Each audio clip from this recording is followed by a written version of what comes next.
Right now, people are walking around completely blind to the emotions happening right in front of their faces. You're probably also misreading nearly every conversation you have, and it's only getting worse. One of the most powerful things about being human is our ability to connect with others, to truly understand what someone else is feeling. It's almost spiritual. It's this invisible thread that should link us all together. But that ability is dying. We're living in a time where we're more connected than ever, yet we can barely read the person sitting across from us. Think of the last time you completely misread someone's emotions. Maybe you thought they were fine when they were actually dying inside. Or you missed that flash of anger that could have warned you. Keep that moment in your mind, because by the end of this video, you'll understand exactly why it happened and how some people have learned to see what you're missing. Now, improving your ability to read emotions may sound like some pseudoscience nonsense, but it's becoming a scientifically proven reality. There's actual peer-reviewed research showing that certain techniques can increase your emotional recognition accuracy by over 25% in just 3 weeks. It's a warning of where human connection is headed. But for some people, that future of enhanced perception is already here, and these are the methods that work. Dr. Paul Ekman was a psychologist who discovered something terrifying. Your face betrays you dozens of times per minute, whether you know it or not. These involuntary flashes lasting less than 1/5 of a second reveal your true emotions even when you're actively trying to hide them. In 2011, researcher David Matsumoto conducted a study that trained ordinary people to spot these microexpressions. The results show that participants had massive improvements that lasted weeks after training ended. But here's where it gets dark. These 7 emotions are hardwired into every human face across every culture. There's nowhere to hide. And companies are already exploiting this. Law enforcement, corporations, retail stores, even your employer, they're learning to read you like an open book. What started as academic research turned into commercial training programs. Now anyone with a laptop can learn to decode the emotions you're trying to conceal. Dollinger's 2021 study showed participants improved their microexpression recognition by 26% after just 3 training sessions. 26%. That's the difference between missing everything and seeing through someone's lies. But catching microexpressions only scratches the surface. What if I told you that the simple act of reading fiction is actually rewiring your brain to read people better? And this is where things get interesting. In 2013, researchers Mathis Bao and Martin Velkamp published something that shook the psychology community. They proved that reading fiction fundamentally changes your empathy. They ran controlled experiments where one group read Sherlock Holmes and another group read newspaper articles. Same time investment and same number of words, but only one group's empathy increased. Here's what's crazy. The fiction readers didn't just feel more empathetic while reading. Their empathy scores increased by 15% over the following week. That's permanent brain change from a single story. But, and this is critical, it only worked if they became emotionally transported into the story. Low engagement actually decreased empathy. Half-hearted readers got worse at reading people. The mechanism is terrifying in its simplicity. When you read fiction, your brain simulates the social experience of the characters. You're literally practicing empathy in consequence-free environment, and your brain can't tell the difference between simulation and reality. So you can train microexpressions and you can read your way to better empathy, but corporations discover something even more powerful. Something that combines sight, sound, and movement into a complete system, and they're not sharing it with you. Lillian Dollinger and her team at Stockholm University ran the most comprehensive emotion training study ever published.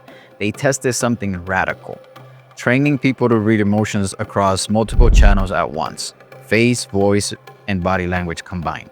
67 participants in total in a randomized controlled trial that lasted 3 weeks. What they found should concern you. The multimodal training group, the ones learning to decode all 3 channels, improved by 15% compared to just 6% for control groups. The most shocking part is that the improvement was permanent. 1 week later, their enhanced perception remained, but the real revelation was voice analysis. The audio-only training showed the same improvement pattern as the full multimodal training. Your voice betrays your emotions more than your face ever could. Pitch, pace, pauses, vocal fry. They're all screaming your internal state to anyone trained to listen. And guess who's getting this training? Corporate HR departments, sales teams, interrogators, therapists, people whose job is to extract information from you. But wait, before we go further, you need to understand something crucial. All of this training, the microexpressions, the multimodal decoding, the fiction reading, it all fails if you don't know this one simple rule. This is where most people fail catastrophically. They learn all these techniques and then try to read a complete stranger. It doesn't work. You know why? Because you need a baseline. That cross arms gesture for one person can mean defensiveness, for another, it's just how they stand when they're comfortable. Research by Hurley and colleagues proved this. They found that individual differences in baseline behavior were so significant that they predict who could improve with training and who couldn't. And this is a dark secret professionals know. You need to observe someone in a neutral state before you can detect their emotional shifts. That means surveillance. That means watching people when they don't know they're being watched. And that's exactly what's happening. Retail stores track your baseline shopping behavior so they can detect the micro changes that indicate purchase intent. Employers monitor your baseline productivity to catch early signs of burnout or disloyalty. But observing baseline is just the beginning, because even if you catch a single signal, whether it's a micro expression or a vocal shift, you're probably still wrong, dead wrong. Thomas Bassinger's research into multimodal emotion expression reveals something that invalidated decades of body language books. Single signals mean nothing. You need clusters. 3 or more signals pointing to the same emotional state. Crossed arms alone is meaningless. The person could be cold or just comfortable that way. But crossed arms plus foot pointing toward the exit plus reduced eye contact plus frequent throat clearing, that's anxiety. That's a cluster. The problem is most people read isolated signals and jump to conclusions. They see a smile and assume happiness, missing the dead eyes that reveal depression. They notice someone leaning back and think disinterest, missing the fact that it's their natural sitting posture. What started as academic research became corporate training programs, teaching managers to spot employee clusters, indicating disengagement, dishonesty, or flight risk. Insurance companies train adjusters to detect claim fraud through cluster analysis. So now you know the techniques: microexpressions, fiction reading, multimodal analysis, baseline observation, cluster detection. And what the research papers don't tell you is what happens when everyone has these abilities. We're heading toward a world where emotional privacy doesn't exist, where every conversation is a data gathering exercise, where your true feelings are always visible to those trained to see them. The research proved these techniques work. 40 to 50% retention improvement. Effect sizes researchers call massive. These are complete transformations in perception ability, not just marginal gains. And institutions are racing to adopt them, not to help you connect with loved ones, to extract maximum value from you as an employee, a consumer, a suspect, or a patient. What started as scientific research into human connection has become a tool for manipulation and control. So here's the final payoff I promised. Remember when I asked you to think about the last time you misread someone's emotions? It wasn't your fault. You're living in a world that's systematically destroying your natural empathy while at the same time developing technologies to decode you. But now you know the truth. Microexpressions training can improve your recognition by 26%. Reading fiction increases empathy by 15%. Multimodal training, baseline observation, cluster analysis are peer-reviewed, scientifically validated methods.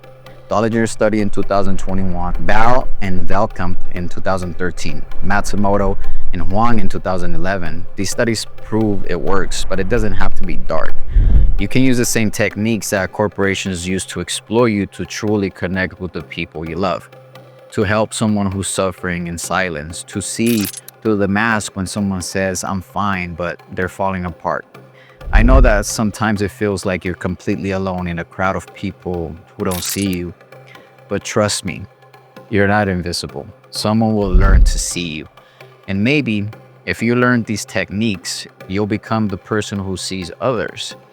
Now that you understand how emotion recognition actually works, start preparing for the next step.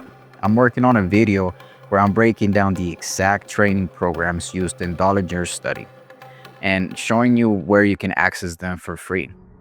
The corporations don't want you to have this information. The question isn't whether you'll learn to read people better. The question is, will you learn before they learn to read you?